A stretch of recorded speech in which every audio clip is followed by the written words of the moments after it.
Second, details of beneficiaries shall be determined after DPR formulation. आप कुछ पूछना चाहते हैं? जी sir. Sir, my question is basically about the settlement, ये satellite townships. Since abrogation, the idea of township is very scary in the whole state of Jammu and Kashmir because of the fears and concerns of demographic change in state of Jammu and Kashmir. तो लोगों में एक खदशा है कि कहीं ना कहीं demographic change के लिए टाउनशिप्स बन रही है. हमारा गर्ज यहाँ पूछने का सवाल ये है कि ये जो टाउनशिप्स बन रही है, आपने कहा for the people of Jammu and Kashmir. The definition of people of Jammu and Kashmir is very vague. Then we want to know the number of domiciles. उसके बाद ये जो टाउनशिप्स बन रही है, ये वेटलैंड्स पे बन रही है. Lot of development which is taking in place in Jammu and Kashmir post abrogation is a large scale destruction devastation of environment and ecology. सारे मेगा प्रोजेक्ट्स की टाउनशिप्स की एनवायरमेंट असेसमेंट होनी चाहिए, फ्रॉम रोड एक्विजिशन, चाहे वो ट्रेन, सड़क या खासकर सेटलमेंट जो ये टाउनशिप्स आप बात कर रहे हैं. तो ऑनरेबल चीफ मिनिस्टर साहब ने 2 महीने पहले बोला there is no proposal for townships. Adviser साहब ने भी बोला there is no proposal for townships. Today they are saying there is 1 lakh कनाल के लिए चिट्ठी निकली है सेक्रेटरीट से, हाउसिंग डिपार्टमेंट से एक्वायर करने की land. Although the mention here is only 1200 kanal and then 4000 kanals in Srinagar SDA colony. ये जमीन किन लोगों के लिए है? नंबर 1, वो क्लियरली मैम बिल्कुल मेंशन नहीं है. Secondly, this land is mostly, जब आप रख की बात करते हैं, it's a wetland. We are facing a dry spell, climate crisis. आपने हार्श विंटर देखा, हार्श समर्स देख रहे हैं. Water table has gone down because of the large scale devastation and destruction of land mining, soil mining, sand mining. 5-6 सालों में जो इन्हें तबाही करके रखी है, उसका नतीजा ये है कि the future is very dark and grim. इस तरीके में अगर टाउनशिप्स बनेंगी sir, the concern is one, is there a concern, have you addressed the environment concern, the demographic concern? और कल को अगर आपने बना दी बिल्डिंग्स और आपकी हुकूमत नहीं है, वहां पे कौन लोग रहेंगे? उसकी क्या गारंटी है कि ये यहाँ के बसिंदरों को ही मिलेंगे? शुक्रिया.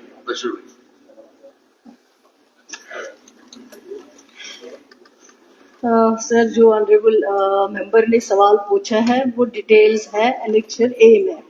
उसमें सारा लिखा है कि क्या क्या डेवलपमेंट की जा रही है कॉलोनीज में, कहाँ कहाँ क्या क्या बन रहा है. उसके सारे डिटेल्स शायद उन्होंने पढ़े होंगे. अब इन्होंने जो सेकंड पार्ट में जो हमने कहा है details of beneficiaries shall be determined after DPR formulation. जब डीपीआर फॉर्मुलेशन होगा उस वक्त जो है बेनिफिशियरीज की जो डिटेल्स आपने मांगी है वो तभी अवेलेबल नहीं है. डीपीआर फॉर्मुलेशन के बाद जो है वो डिटेल्स आपको फराहम की जाएंगी. दूसरी बात जो है, जो वहां पे जब बनाते हैं ये डीपीआर जब बन जाता है, उसको सारी चीजें तो अंडर कंसिडरेशन रखी जा रहे हैं, उन सारी चीजों को देखा जा रहा है जिनका आपने खदशा किया. ऐसे वहां इंजीनियर्स या जो बाकी ऑफिसर्स बैठे हैं वो ऐसे आंखें बंद करके तो कोई चीज नहीं बनाएंगे. लेकिन अगर कहीं पे आपको स्पेसिफिक कोई इंफॉर्मेशन है, जिसकी नॉलेज है, वो बता दीजिए, वो आपको क्लियर कर देंगे. जावेद इकबाल चौधरी साहब, बस हो गया, ठीक है, आ गया आपके सवाल का जवाब आ गया. Mister Javed Iqbal Chaudhary, AQ number 1293. Minister in charge education and health education. Question number 1293. जी sir. Sir, AQ number 1293. Sanction strength of teaching faculty, CMOs, LMOs is 119. In position 55. Vacant 64. Sanction strength of non-gazetted staff 415. In position 293. Vacant 121. All vacant technical faculty posts stand referred to JKPSC for advertisement and selection of suitable candidates. The vacant posts are regularly being filled on the academic arrangement basis in order to meet the shortfall of faculty in each discipline in terms SO 364 of 2020 dated 27/11/2002. With regard to filling of the non-gazetted vacancies, the matter is under active consideration in the department. Honorable sir, there is overall shortage of 62% staff. चाहे faculty हो या doctor हो या allied जो staff है, और doctors के ऊपर बहुत बड़ा वर्क प्रेशर है. एक डॉक्टर को जो है 4 का काम करना पड़ता है, और हमें पब्लिक का गुस्सा सहना पड़ता है, क्योंकि कोई ना कोई इंसिडेंट डेली मेडिकल कॉलेज में होता है। और ये जो रिक्रूटमेंट प्रोसेस है इसको फास्ट ट्रैक किया जाए। अगर तब तक जो है एक inter medical college transfer policy बनाई जाए, क्योंकि जो दूर दराज के कॉलेजेस हैं इनमें कोई भी जाने के लिए तैयार नहीं होता है। तो जैसे डोडा मेडिकल कॉलेज में स्पेशली इसलिए अनाउंस किया गया है, ऐसे रजौरी के लिए भी दिया जाए ताकि इस शॉर्टेज को ओवरकम किया जाए। साथ ही साथ वहाँ पे MRI की फैसिलिटी नहीं है, 1000 से 1200 पेशेंट डेली आता है। फिर आपने पोस्ट के बारे में पूछा, पोस्ट के बारे में आपको इंफॉर्मेशन मिली। देखिए ना, रीजनल साहब ने 2 बातें कही। एक तो कहा कि जो खाली पोजिशन हैं उनको हमने रेफर किया PSC और बाकी रिक्रूटमेंट एजेंसीज को, एक बार। और जब तक वो वहां पर अपॉइंटमेंट होती है तब तक एकेडमिक अरेंजमेंट के तहत ये एम्प्लॉय कर रहे हैं वहां पर लोगों को और काम चला रहे हैं।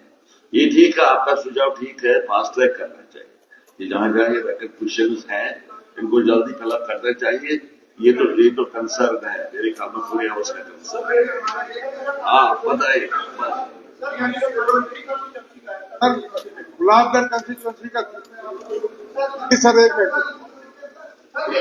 अब 3 लोग खड़े हो जिनकी बात को सुनो एक एक करके। जावेद साहब आपका सवाल है, मैं आपका सवाल भी सुनूंगा। आप तशरीफ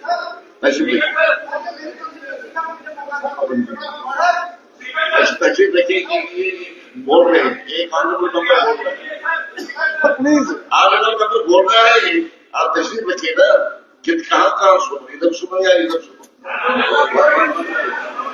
सर प्लीज, शुक्रिया स्पीकर साहब, बहुत बहुत शुक्रिया आपका, जान साहब तशरीफ रखिए। बहुत बहुत शुक्रिया स्पीकर साहब आपका। यही हालत जनाब गुलाबगढ़ कंस्टिट्यूंसी में मैंने पहले भी असेंबली में बताया, 41 पोस्टें हैं मेडिकल अफसर की, सैंक्शन पोस्टें, जबकि 5 इन पोजीशन है सर, और 36 वैकेंट पोस्ट है। कहाँ की बात कर रहे हैं? गुलाबगढ़ कंस्टिट्यूंसी। गुलाबगढ़ तो सवाल ही नहीं है ना, ये तो राजनीति का सवाल है। ये राजनीति तो आने का आप आगे बात बताइए।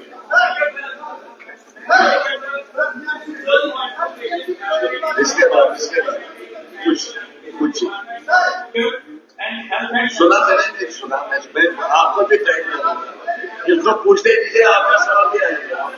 इसके बाद आएगा in the peripheral areas, and if so, the step is being taken to overcome the crisis. क्या पूछा सवाल आपने? आपने सुना ही whether it is fact that retirement age in medical education department 62 years and health and family welfare 60 years, despite both being the partners in public healthcare. Second, whether it is fact there is a acute shortage of healthcare professionals in peripheral areas, and it is so, the steps being taken to overcome the crisis. General सवाल है, आप बताइए। हाँ फरमाइए मुजफ्फर साहब, क्या सवाल है आपका? मदर चाइल्ड केयर हॉस्पिटल फरमाइए सर रजौरी में बोलने दीजिए, सर इसमें ये बोलेगा, इसके बाद आपका सवाल आएगा, इसके बाद आपका सवाल आएगा। इफ्तिकार साहब, इसके बाद आपका सवाल आएगा। सर रजौरी में ऑनरेबल हेल्थ मिनिस्टर साहिबा गई थी और उन्होंने एक डिसीजन लिया था कि to decongest the government medical college Rajouri, हम मदर चाइल्ड केयर हॉस्पिटल को शिफ्ट करेंगे। उस पर पैसा भी खर्चा गया, बिल्डिंग कंप्लीट है, लेकिन क्या वजूहात है कि वो मदर चाइल्ड केयर हॉस्पिटल वहां से शिफ्ट नहीं हुआ। दूसरा, मैं ये भी पूछना चाहूंगा कि ये जो रेफरेंस है to the public service commission, इसमें क्या कोई टाइम फिक्स है? अदरवाइज रेफर करके हम लोग क्या सालों इंतजार करेंगे डॉक्टर्स का? थाना मंडी में हमारा आज भी PHC है, बहुत बड़ा इलाका है। मैंने कई बार रिक्वेस्ट की ऑनरेबल मिनिस्टर साहिबा से भी कि एक बार उसको अपग्रेड किया गया था, वो CHC बनाया गया, लेकिन वो ऑर्डर कैप्टन अबेंस हो गया। उसके बाद क्या वो उसको अपग्रेड करना चाहते हैं? यही हालत मंजाकोट की है। मंजाकोट में आज तक एक डॉक्टर MBBS भी नहीं है PHC में। मंजाकोट अलग सवाल है। हाँ इफ्तिकार साहब, आप पूछे, क्या पूछना चाहते हैं? सर ये GMC जो है वो डाई डिस्ट्रिक्ट को कैटर करता है, इम्पोर्टेंट GMC है हमारा, पूंछ रजौरी और आधा हिस्सा जो रियासी का है। जिस तरीके से मिनिस्टर साहिबा ने बताया कि वहाँ 62% स्टाफ की कमी है, और इन्होंने कहा कि हमने एकेडमिक अरेंजमेंट वहां बनाया हुआ है, लेकिन हालात जो है मेडिकल कॉलेज के अच्छे नहीं है। हर दिन कम से कम हर दिन पिछले अगर हम 1 महीने की बात करें 17 लोग हमने बडाल में खो दिए और हर दिन कोई ना कोई डेथ होती है जिसका हमें गुस्सा झेलना पड़ता है क्योंकि वहां स्टाफ की कमी होने की वजह से।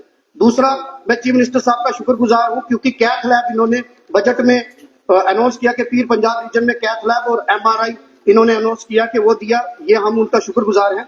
सर, उसके साथ ही मेडिकल कॉलेज के साथ एक बिल्डिंग है जो कंप्लीट बिल्डिंग है, सिर्फ उसकी कुछ लायबिलिटी पेंडिंग है जिसकी वजह से मिनिस्टर मैडम हमें बताया कि वो बिल्डिंग कंप्लीट है, सिर्फ शिफ्ट नहीं हो रही, सिर्फ 2 करोड़ रुपया उसकी लायबिलिटी है। तो मेरी मिनिस्टर मैडम से रिक्वेस्ट है कि वो इस बारे में ग्रांट रिलीज करे ताकि उसको शिफ्ट करे ताकि बर्डन कम हो। तीसरी, जो mother child care hospital 2 crore रुपया उस पर खर्च हुआ, वो मैं जब मैडम रजौरी विजिट किया था इन्होंने कहा था कि उसको हम जल्दी शिफ्ट करेंगे, लेकिन अभी तक उसको शिफ्ट नहीं किया गया। तो ये भी मेरी उनसे रिक्वेस्ट है कि जब उसको शिफ्ट करेंगे, क्योंकि हमारा हॉस्पिटल एक जगह है, मेडिकल कॉलेज 10 किलोमीटर दूसरी जगह है, तो वो बीच में जाम का काफी रहता है। ना तो जो प्रोफेसर हैं ना वो पेशेंट चेक कर सकते हैं ना वो उनको पढ़ा सकते हैं। तो कोई ऐसी कनेक्टिविटी हो या तो वहां हॉस्पिटल शिफ्ट हो ताकि ये इस प्रॉब्लम को सॉल्व किया जाए।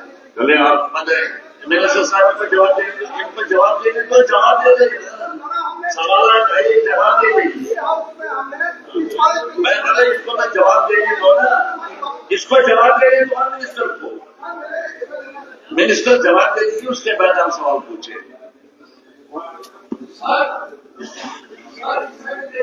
हाँ सर, आप बैठे कोई बात नहीं, इसमें जवाब देंगे तो ना, आपकी बात भी सुनेंगे, आपकी बात भी सुनेंगे, इनको जवाब देंगे। हाँ सर, ये जो कंसर्न है ऑनरेबल मेंबर्स का, ये सही बात है कि वैकेंसीज बहुत हैं, उसमें कोई दो राय नहीं है। चाहे वो मेडिकल कॉलेजेस की बात हो, PHCs की बात हो, सब डिस्ट्रिक्ट हॉस्पिटल्स की बात हो, डॉक्टर्स की कमी है, लेकिन उसमें ऑलरेडी जो हमारा प्रोसीजर है वो हमने अडॉप्ट किया है पब्लिक सर्विस कमीशन को, जो ऑलरेडी पोस्ट रेफर किए गए हैं। अब यहाँ पे ऑनरेबल मेंबर्स से कहा है कि टाइम लिमिट कोई है, हमने तो रेफर कर दिए हैं। हम कोशिश करते हैं उनसे, अक्सर बेशतर हमारा कम्युनिकेशन रहता है कि जल्द से जल्द इसको जो है आप करके, ताकि डॉक्टर्स जो है वो अवेलेबल रहें वहां पे जहां जरूरत है। उसके बाद इन्होंने पूछा है जो बिल्डिंग बनी हुई है उसको शिफ्ट क्यों नहीं किया। ये सही बात है, मैं गई थी राजौरी में, वहां ऑनरेबल मेंबर्स ने भी एक बात कही थी और वहां के जो लोग हैं उन्होंने भी कहा था कि हॉस्पिटल को शिफ्ट करना चाहिए, बहुत ज्यादा जहां एग्जिस्टिंग है वो बहुत ज्यादा कंजेस्टेड है।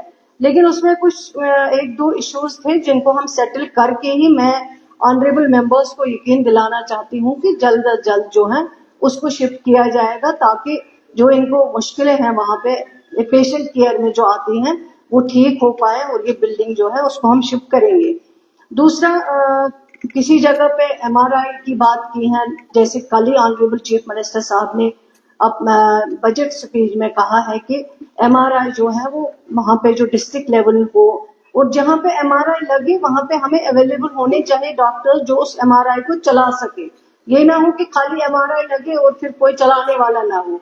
ये मेरी गुजारिश है, सरकार की कोशिश है कि ज्यादा से ज्यादा जो है हेल्थ डिपार्टमेंट या हेल्थ इंस्टीट्यूशन जो है उनको ज्यादा से ज्यादा फंक्शनल बना सके, ताकि पेशेंट केयर में जो है वो कोई कमी ना रह सके। ऑलरेडी हमने कुछ कदम इसमें उठाए हुए हैं, जब इंशाल्लाह ग्रांट्स पे डिस्कशन होगा उसमें पूरा जिक्र करूंगी। लेकिन ऑनरेबल मेंबर्स का जो खदशा है वैकेंसीज के बारे में, वो सही खदशा है, उसको मैं भी तस्लीम करती हूँ।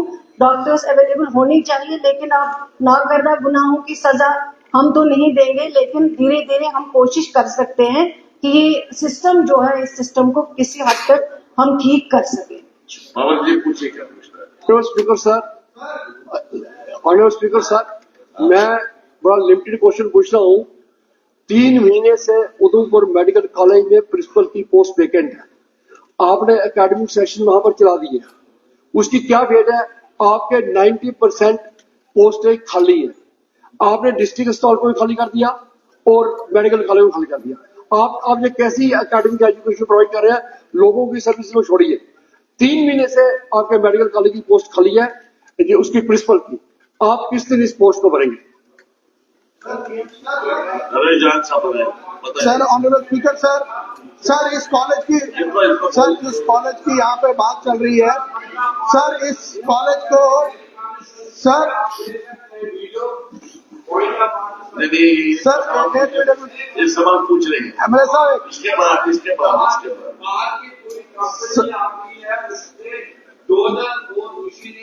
लगाई है, नाले में लोग निकले, औरतें मर्द, वो कह रहे न इसकी परमिशन है, फॉरेस्ट वाले कह रहे हमारी परमिशन नहीं है, ये डीएम कहता है माइनिंग का डिस्ट्रिक्ट कलेक्टर मेरा परमिशन नहीं है, रेवेन्यू कहता है मेरा नहीं है। मैं ऑनरेबल माइनिंग मिनिस्टर से रिक्वेस्ट करता हूं कि लोग इस वक्त 10,000 जमा हो गए हैं, उनके घरों के नीचे डोजर लगाए हैं, वो इसमें देखे परमिशन अगर है, फर्म कहां से आई, किस तरह से वो निकाल रहा है, वहां बात ये बहुत बड़ा इशू है।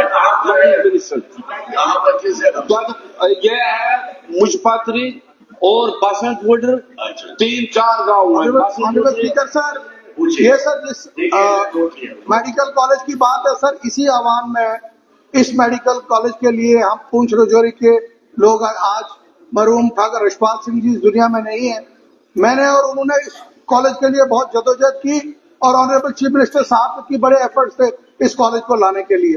सर ये जो मेडिकल जीएमसी जो हमारा है राजौरी का, अगर आप इसका डाटा ऑनरेबल मिनिस्टर साहिबा लाएंगे सर, 90% जो हमारा रेफरल है पुंछ का, उनको वहां लाते हैं, एडमिट कर देते हैं, जब वो सीरियस हो जाते हैं या तो डेथ हो जाती है उसके बाद रेफर करते हैं। मेरी ऑनरेबल मिनिस्टर साहब से गुजारिश है कि एक तो पुंछ के अंदर हॉस्पिटल के अंदर डॉक्टर्स और लाए जाए और हमें रेफरल जो है उसके लिए हमें अलाउ किया जाए कश्मीर के लिए और मेडिकल कॉलेज के लिए डायरेक्ट, डिपेंडिंग ऑन द जो पेशेंट की पोजीशन है, जो उसकी कंडीशन है। सर जो वहां पे फैसिलिटीज नहीं है उनको भी रेफर जो है राजौरी जीएमसी किया जाता है। चलिए आपका सजेशन ठीक है। हाँ शबीर साहब। ऑनरेबल स्पीकर, आपको पता है कि गवर्नमेंट मेडिकल कॉलेज श्रीनगर पहला medical college Jammu Kashmir state में है। डिपार्टमेंट ऑफ ऑप्थेमोलॉजी ने 2 साल पहले रिक्वेजिशन दी है इक्विपमेंट्स के लिए, बाकी और जगह पर इक्विपमेंट खरीदे गए हैं, लेकिन मेडिकल कॉलेज श्रीनगर को आज तक इग्नोर किया जा रहा है। मैं ऑनरेबल मिनिस्टर साहिबा से रिक्वेस्ट कर रहा हूं कि देखें कि ऑप्थेमोलॉजी बहुत बड़ा सब्जेक्ट है और श्रीनगर मेडिकल कॉलेज का ऑप्थेमोलॉजी डिपार्टमेंट नेशनल लेवल का माना हुआ है कि वो इक्विपमेंट